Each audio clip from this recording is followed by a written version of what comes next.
that ain't the most, if that ain't the symbol that we're all one people, you know? You know what I mean?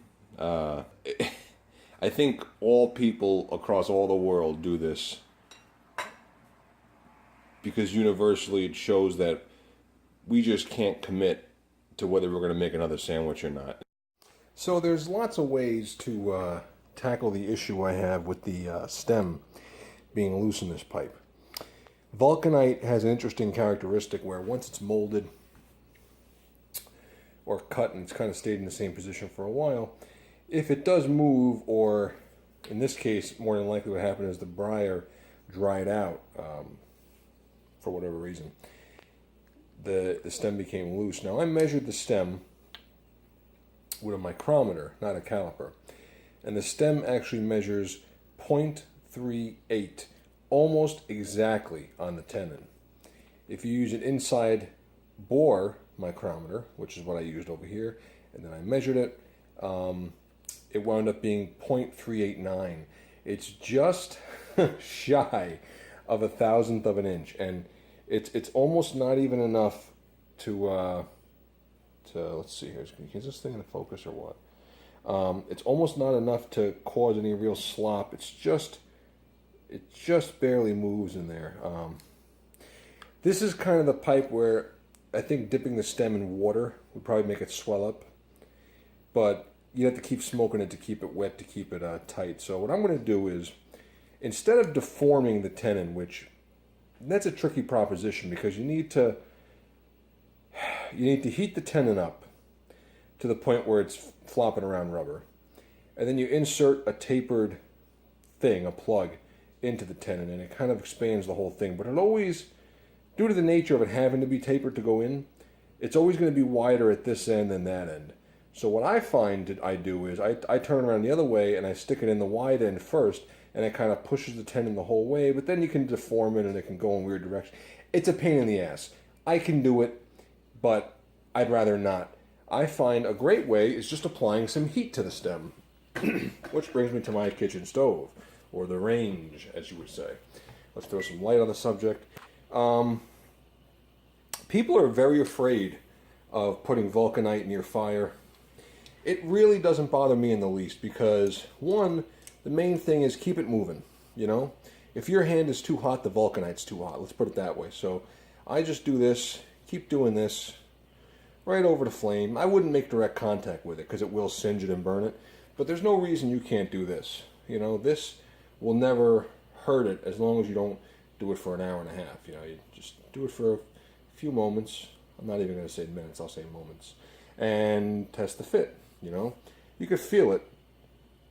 See, that's not even hot to the touch yet. So I'll just hold it for a minute, keep moving it around. I find if you just heat the stem a little bit, and you can do this with a Zippo, you could do this with a heat gun. A heat gun is actually my preferred method, but I'll be very frank with you, I don't feel like going down to the basement right now. So I'm just going to do this by hand over the stove.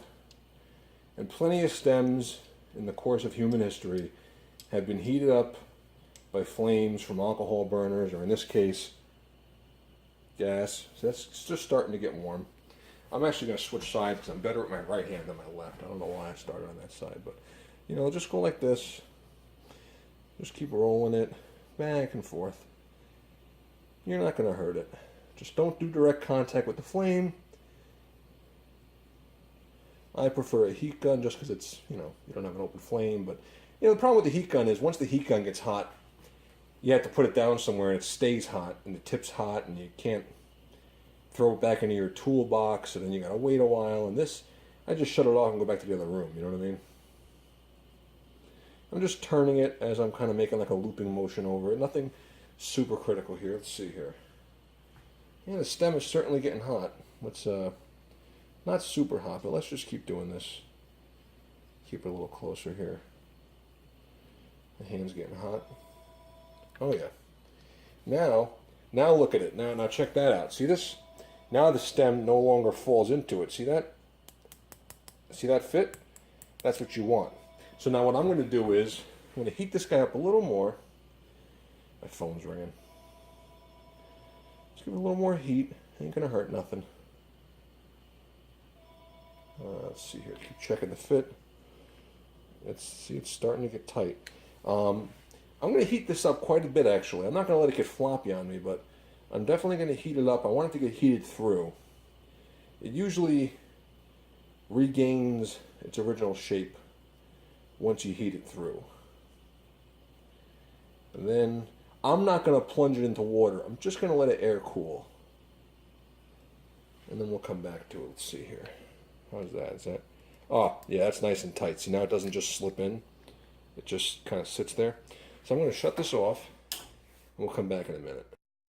All right, I should have thought to do this before. I don't know why I didn't start filming. I guess I lost track of what I was doing. But all I did was let's see here. I came downstairs. I took the stem, and it wasn't a dent. There was a little crack from where the guy's tooth was. I just layered it up with some really thick, rubbery black super glue. The black stuff from Stu Mac supposedly has a little rubber in it. So I just filled that little dent there and kind of built up the bit a little bit, the button. So that'll all get filed and sanded flush. And I didn't really buff it, but I was getting tired of the oxidation popping back up every time I handled it. So I just ran it over the buffer real quick. The stem is hella tight right now. If you see, I can't even one-hand it, you know. The stem is tight right now. And all I did was I just buffed it on a buffing wheel till it fit. And it's nice and snug. So I'm glad I didn't have to replace the tenon or anything. So this is coming along. So as soon as this glue dries, I'll probably let it sit for a couple hours. I mean, it'll dry within minutes, but I'd rather just let it sit for a few hours. Anyway, so as soon as that dries, I will come back with a tripod and actually think about what I'm doing, and we'll get back to it. You know, we'll start sanding and buffing and straightening out those imperfections, and then buffing the rest of this with whatever method works, and that's it. You know, then we'll start working on the stummel. All right, bye-bye.